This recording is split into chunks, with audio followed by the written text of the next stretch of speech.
Hey everybody, so today we're going to be doing another Edabit challenge, and the one that we're going to be doing today is this power calculator one, which is create a function that takes voltage and current and returns the calculated power.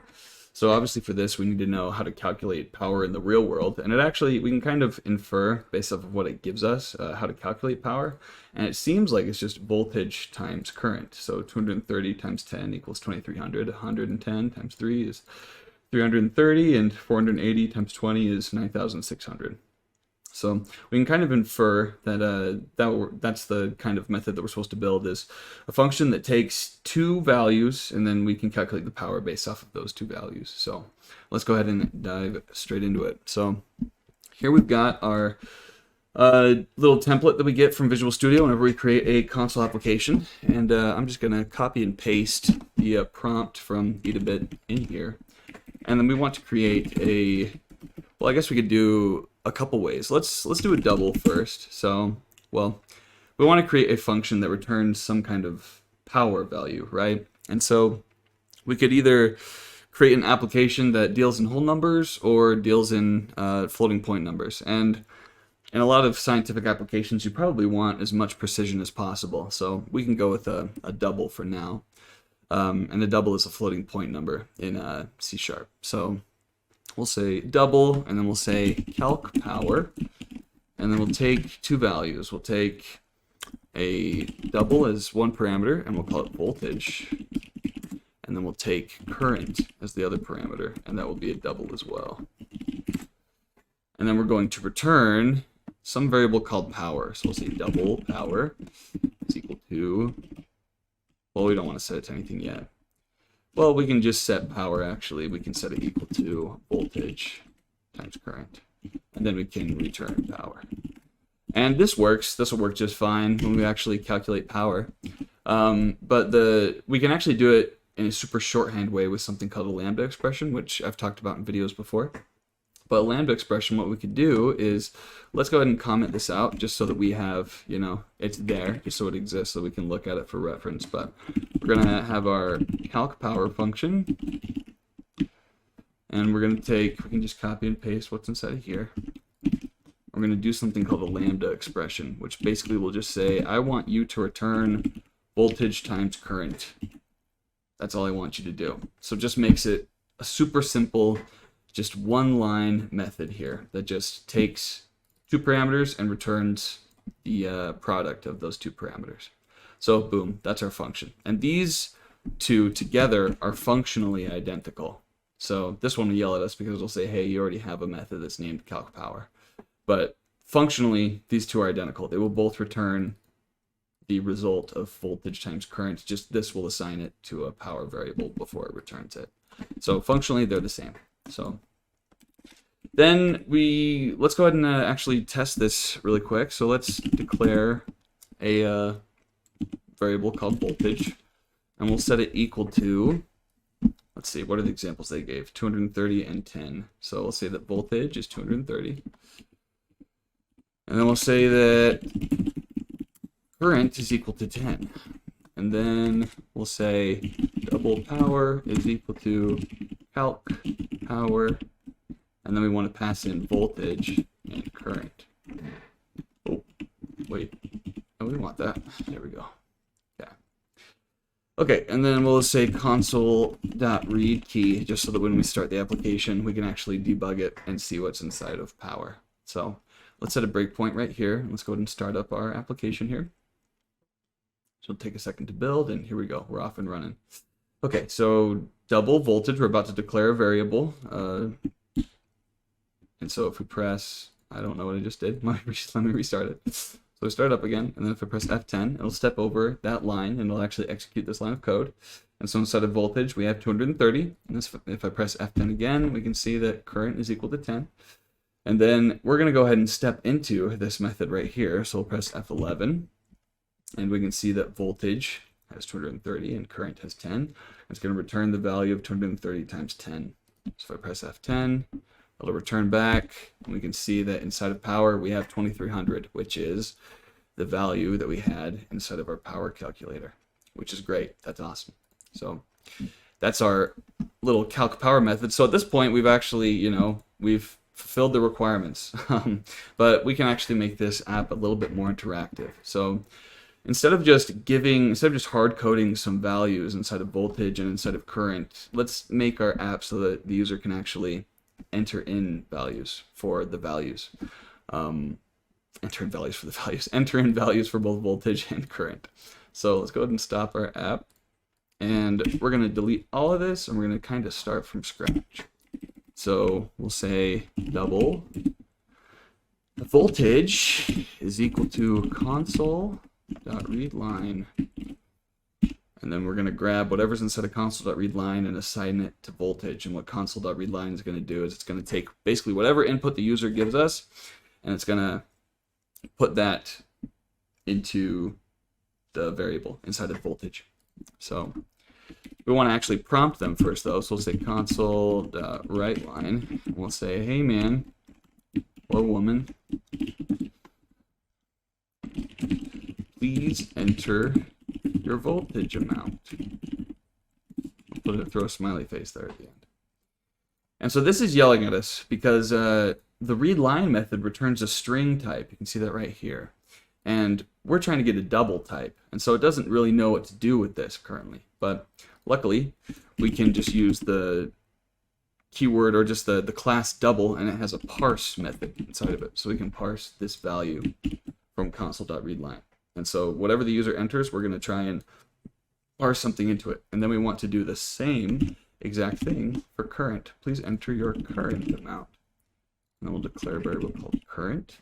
And then we'll display it back to the user. We'll say console.writeLine.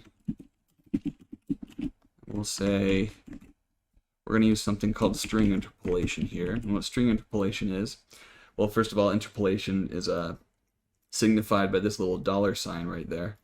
And basically what it says is anything between these two quotes, we're going to, if you have brackets in there, I'm going to take whatever variable you put inside of these brackets and I'm going to convert it to a string.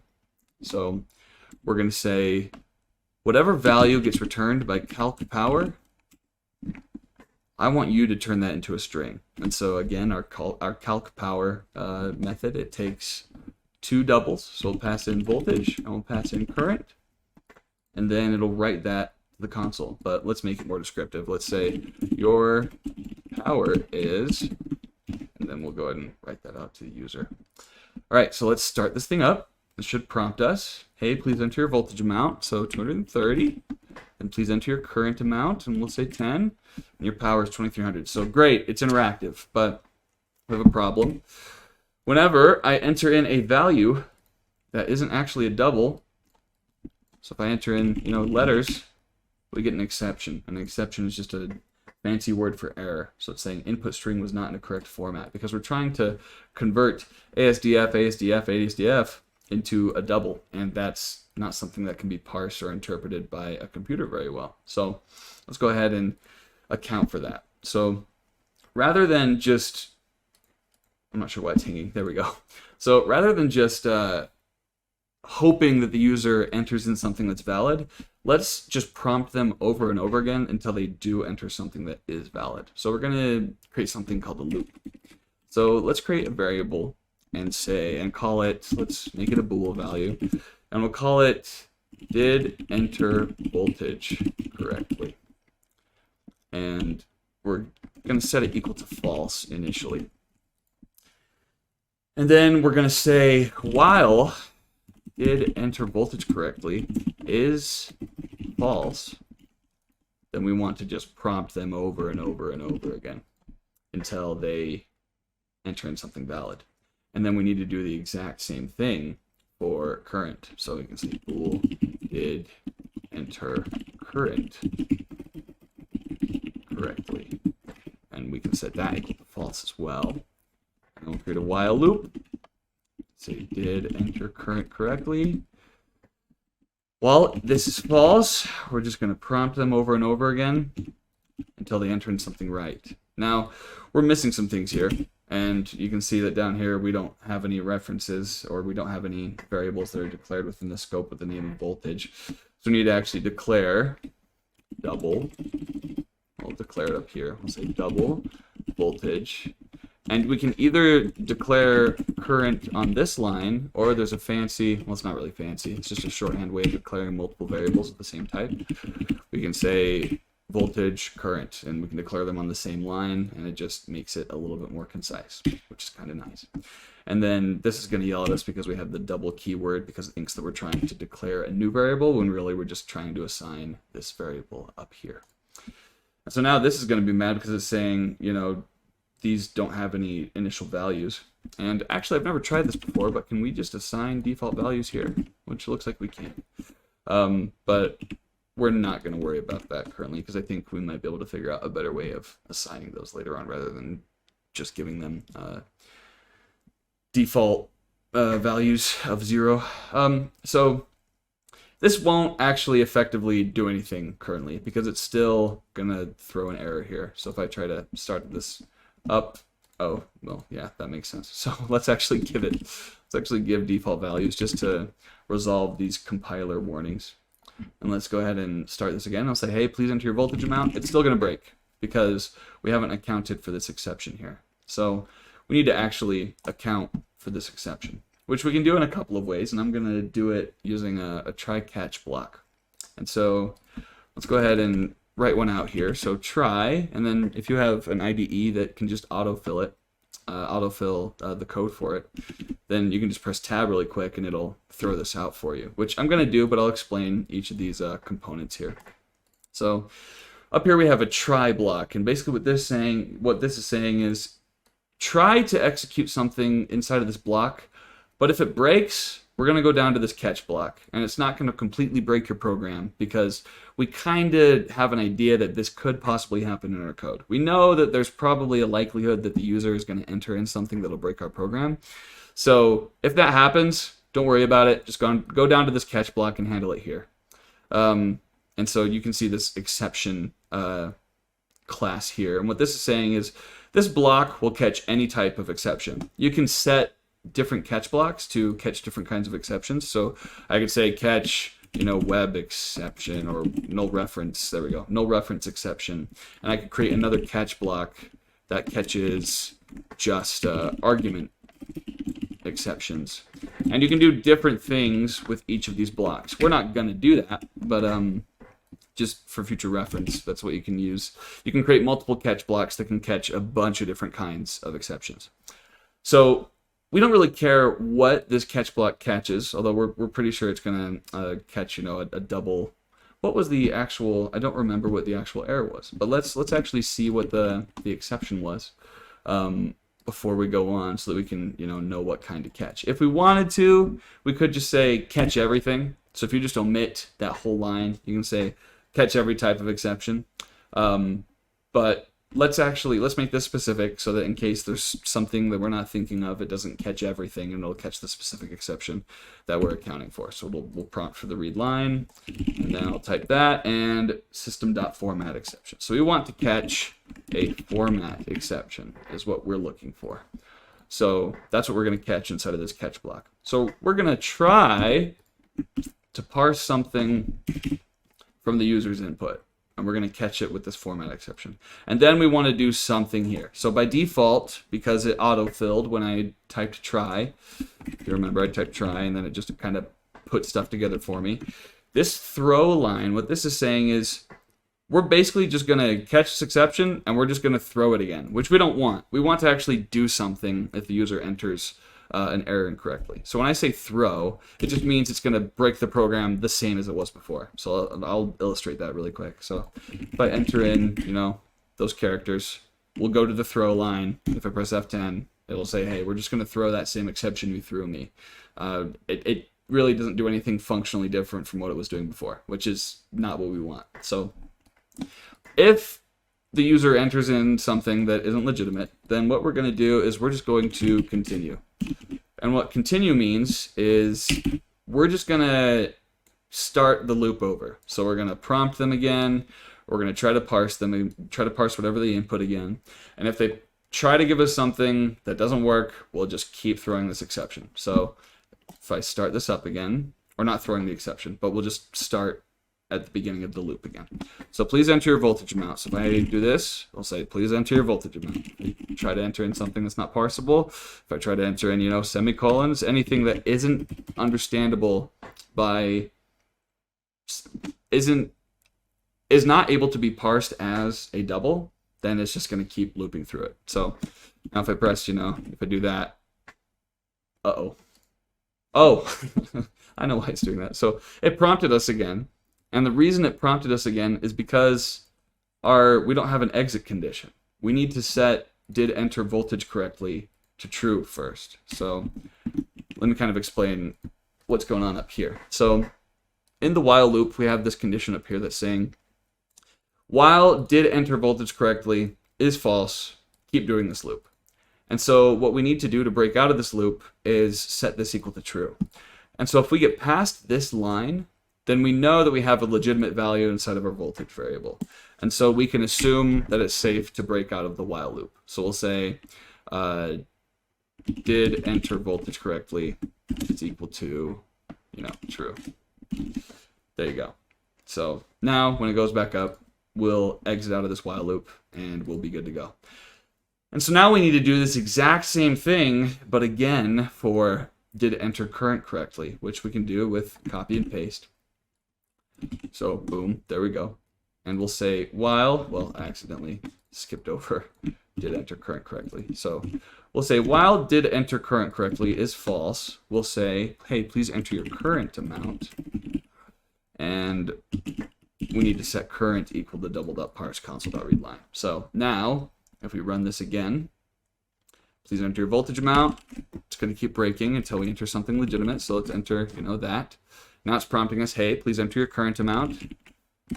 And we didn't enter a legitimate value, so it's going to prompt us again, and we enter 90, and look at that. Our power is that number, which seems like a lot, and I don't really know what that signifies because I don't know much about electricity or power or anything like that, but there you go. So that's our little program that we have here.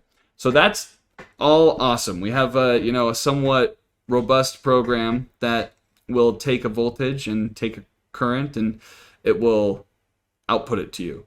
But our code is kind of isn't the optimal health that it could be. And what I mean by that is we have a lot of repeat concepts here. We have two while loops that are structured almost identically, that do almost the exact same thing. All they do is assign it to different variables, assign it to voltage and assign it to current. And so we can do better than that. We can create a method so that we can reuse code rather than just copying and pasting right here. So let's go ahead and create a method, and let's call it, well, we want to return a double first of all. So we'll call it double and get double from user is what we'll call it. And we don't want to take any arguments. All we want is to get something out of here. So we're not trying to pass any parameters into this method because we're not expecting it to do calculations with anything that we give to it. We just want it to return something from the user. And so we can copy this and put it inside of here. Well, instead of copy, let's cut it.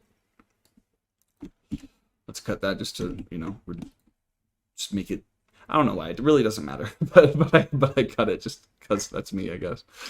But get double from user. And so what we're going to do here is, well, it's yelling at us first of all because it's saying, well, you're not returning anything from this method right now, which we're not. We don't have the return keyword inside of here. But let's rename our variables to mean something within the context of this method. So we'll say bool did parse is what we'll say. And then we'll say while did parse is false. Then we'll prompt it. We'll prompt them, and I actually lied. We actually do need a prompt. We do need a parameter from the user inside of this method. We need something to put inside of here. So we'll say string prompt is what that'll be our parameter that we put on this console.write line here, because that is different between the voltage amount and the current amount, is this right here. So we can actually interpolate this string, and we can just enter in the prompt value, whatever the prompt is, or we'll say desired variable, and it'll just say please enter your, you know, desired variable amount. There you go. And then we'll just continue executing the loop. So copy did parse, put it down here, and boom. There you go. So I'm going to delete this just for the sake of cleanliness. So it's still yelling at us, saying we're not returning a value. So instead of setting current, which current is it referring to? It's referring to that current. So we're going to say double value is equal to double.parse console.readLine. And instead of even setting it to anything, we're just going to return double.parse console.readLine. So we can actually just say while, instead of using this, we can just say while true, so it'll loop forever. And okay, so let me back up and kind of explain what I just did. let me back all the way up. Okay, so we've got our condition right here, bool did parse equals false, right? And this loop will execute forever until did parse is not equal to false.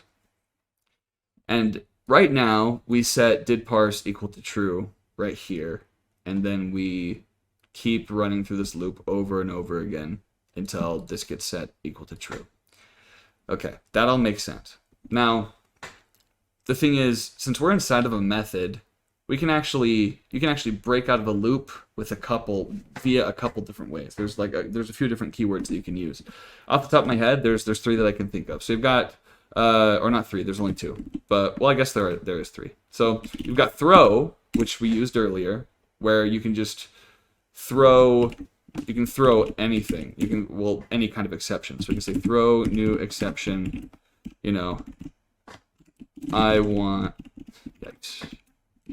I want to get out of this loop. And so what this is going to do is that's exactly what happened when we entered in a value that wasn't able to be parsed by C#. When it wasn't a valid double, it threw an exception. You can throw your own exceptions if you want. So if I throw an exception here, it's going to break my program unless I catch it somewhere else. So if this method is inside of a try block somewhere, and I throw this exception, then it will get caught by the subsequent catch block. But if I just throw it from here with no catch block around it, it's just going to break my program, and I'm not going to be able to do anything. And I can illustrate that here in a second. So that's one way that you can break out of a while loop.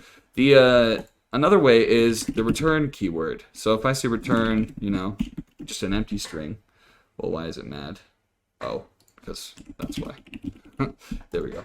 So if I return a double from this method, that's one way that I can break out of a while loop, is it won't execute the rest of the loop. It's just going to read this line, it'll return from inside this method, and everything will be hunky-dory. It's not going to be a problem. And the third way that you can break out of a while loop is using the break keyword. And what break will do is, if I'm inside of this loop and I hit, a break keyword, it's just gonna, well, we don't actually include the 22.22.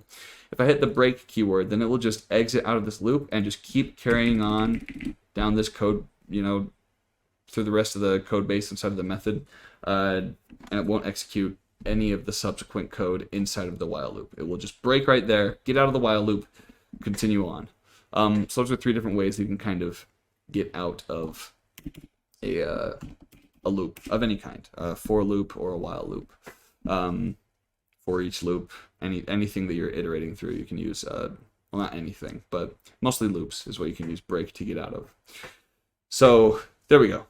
So let me kind of explain what I was doing when I was removing all these did parse lines. So these are we don't really need these at this point, and the reason we don't is because when we use the return keyword right here, when we just try to return, well, actually we shouldn't return right there. We should say double value is equal to double.parse, and then we'll just return value. We don't need to set anything to true because, like Visual Studio actually catches it for us. It says unreachable code detected. This line will never be hit because return always happens before this line. So this line will never even be touched. So there's no reason to have it. So rather than setting the did parse variable, we're just going to say while true. So it will just loop through this loop infinitely until we parse a value. So while true works great here. Typically, you don't want to do this in that many places. And the reason you don't is because if you set a while loop and just put true in there, and you don't have any way to break out of that loop, like a return or a throw, yikes, or a throw or a break, then you're gonna have a problem because your program's just gonna execute infinitely. So let me illustrate that briefly. So if at the beginning of this I just say while true, and I just say, console, yikes, I am on the struggle bus, console.writeLine, and I just write, here's a line, very creative, and then I start up this program, you'll see what'll happen. We're just writing to the console forever is all we're doing. It's a very, very interesting program. So that's why you want an exit condition in some capacity when you're using while true. So just keep that in mind if and when you're ever writing a loop of any kind that has, or I guess only while loops or do while loops would have this problem. So just keep that in mind. But yeah, okay. So now this is yelling at us because it's saying that get double from user is never used. So we're gonna go ahead and assign our voltage and current now. So we'll say double voltage is equal to, let's go ahead and just nuke those up there. We'll say it's equal to get double from user, and we'll pass in as a string voltage because, well, we can actually, I'll show you something fancy. We can just say name of voltage, and it'll, well, that's probably confusing. Let's just pass in this, and I'll explain what that other method. Well, no, let's explain it now. So there's a universal method you can use on any object called name of, and what name of does is it returns the name of the variable as a string. And so what we're doing here is we're basically just saying when we get the double from the user, I want you to use the name of voltage as your desired variable value. So it'll say, hey, please enter your voltage amount. And then if we do the same thing for current, I'm gonna pass in current, then voila, it'll say name of current. So it'll say, hey, please enter your current amount, smiley face. So now if we execute our program here, say, hey, please enter your voltage amount, just like we were expecting, and enter in 230, and please enter your current amount, and enter 10, and boom, there we go, our power is 2300. So our program is a lot more robust now. Now you can see the little squiggly here, and if you're like me at all, little squigglies freak you out. So what it's saying is the reason that this green squiggly is here is because it's saying that it's possible that we could be parsing a null value here. So the way that we can kind of get around this, if this little squiggly is driving you crazy, I'm not even sure how you would enter in a null value from the console. There's probably a way to do it. I'm not aware of any way to do it, but I'm sure it exists. You can probably Google it if you want. I don't know how you would type a null value in the console, but what we can do here is we can say var input from user. We can set that equal to console.readLine. And then we can try to parse input from user if input from user is not null. So if it is null, well, we'll worry about that in a second. So if input from user is not null, then we're just going to say we'll return it in here. Yeah, and then we'll return value. But if it is null, we'll just continue executing our while loop. So we're going to declare a new variable, and let's call it string. We'll make it a string explicitly. Or actually, we can make it var. Var will say string nullable, sure. And so if input from user is not null, then we will attempt to parse the value from it. And if that value works, then we'll return it. So that's just to make it so that little green squiggly is gone, and just to make the program slightly more robust. So it's a little bit harder to break. And we can run it one more time just to make sure that it works. So please enter your voltage amount, 230. Please enter your current amount, 10. Power is 2300. Cool. Let's run it one more time and actually use decimals, because I don't think we've actually used, or fractional, or floating point numbers, mixing them all together. I know they're not all the same thing, but we'll say, 901.20, and please enter your current amount. And I have no idea if these are ludicrous amounts of current and voltage or not, but so there's our power. And I'm going to take the computer at its word and say that this is, accurate. I guess if we really wanted to, we can open up our prompt again and what were the values I entered in. 901, so 901.20 times 89.21. Looks like it's accurate. so there we go. Okay, cool. I think that our power calculator is now functional and / or robust. Well, it's and, but yeah, so I guess we did go a little bit above and beyond past the original prompt to create a function that takes voltage and current and returns calculated power. But yeah, that's a pretty, I guess, in-depth exploration of while loops, and we covered exceptions there. So anyway, I hope you enjoyed it, and I will catch you guys on the next one.